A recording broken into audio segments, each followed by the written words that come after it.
Iran और America के बीच जारी युद्ध को लेकर तनाव कम होता नजर नहीं आ रहा है। अमेरिका एक तरफ समझौते का दबाव बना रहा है तो वहीं ईरान ने बहरीन में अमेज़न की बिल्डिंग पर हमला किया।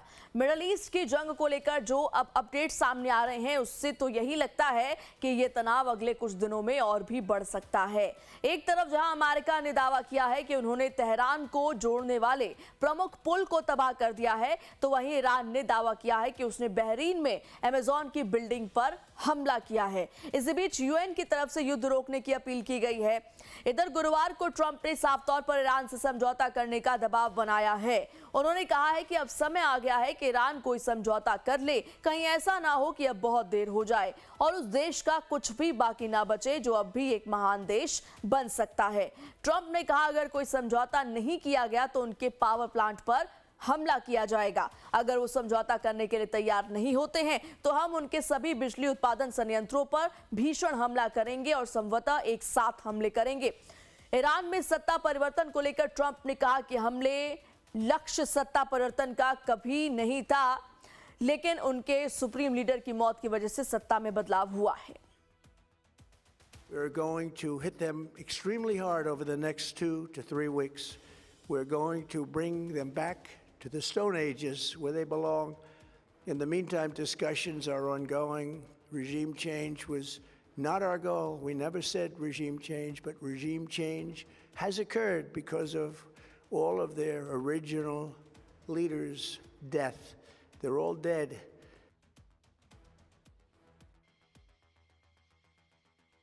ट्रंप के इस बयान के बाद खबर आई कि अमेरिका और इजराइल ने मध्य पूर्व के सबसे ऊंचे पुल पर हमला किया है। इस हमले में कई लोग घायल हुए हैं। ये पुल ईरान के लिए अहम माना जाता है क्योंकि B1 ब्रिज तेहरान को करज से जोड़ता है। वहीं इस भीषण युद्ध में लगातार मौत का आंकड़ा भी बढ़ रहा है। इस पूरे क्षेत्र में मौतों का आंकड़े में लगातार इजाफा हुआ है। ईरान में 28 फरवरी से अब तक 2076 मौतें, 26,500 घायल हुए हैं। लेबनान में 1,345 मारे गए जिनमें 125 बच्चे शामिल थे। 4,040 से ज्यादा घायल हुए हैं। इजराइल में 28 लोग मारे गए हैं। एक को छोड़कर सभी आम नागरिक हैं। इनमें लेबनान में मारे गए 10 इजरायली सैनिक भी शामिल हैं। इसके अलावा 3,223 घायल अस्पताल में भर्ती हुए हैं। अमेरिका की इस लड़ाई में 13 और अन्य तरह से 2 लोग मारे गए हैं। इनमें 200 से ज्यादा घायल हुए हैं। इसके अलावा वेस्ट बैंक में 4 लोग मारे गए हैं। यूएई के 12 लोग मारे गए हैं। वहीं 169 लोग घायल हुए हैं।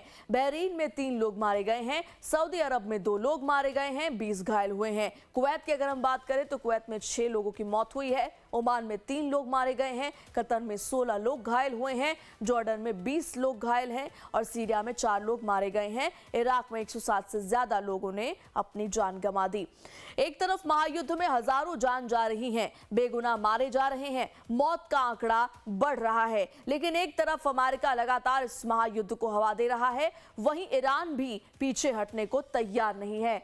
अब ईरान ने अमेरिकी धमकियों को नजरअंदाज करते हुए स्ट्रेट ऑफ हॉर्मुज और फारस की खाड़ी के इलाकों को लेकर कहा है कि एकमात्र अमेरिकी चीज जो है वही हॉर्मुज और फारस की खाड़ी से गुजर सकती है। वो केवल अमेरिकी ताबूत हैं, इसके अलावा कुछ भी नहीं। इधर ईरान पहले ही खाड़ी देशों में मौजूद अमेरिकी कंपनियों को निशाने पर लेने की चेतावनी जारी कर चुका है। ईरान ने दावा किया है कि उसने गुरुवार को बहरीन में अमेज़न की एक इमारत को निशाना बनाया। सरकारी मीडिया ने बताया है कि ईरान के IRGC ने कहा है कि उसने पड़ोसी देश में अमेज़न AWS की इमारत पर एक लक्षित हमला किया। IRGC का कहना है कि उसने ऑपरेशन ट्रू प्रॉमिस 3 के तहत अमेज़न की इमारत पर यह हमला किया है। बहरीन में क्लाउड कंप्यूटिंग सेंटर पर हुए इस हमले की पुष्टि की है। इससे पहले बहरीन के गृह मंत्रालय ने शुरुआत में कहा था कि नागरिक सुरक्षा दल एक कंपनी की इमारत में लगी आग को बुझा रहे थे।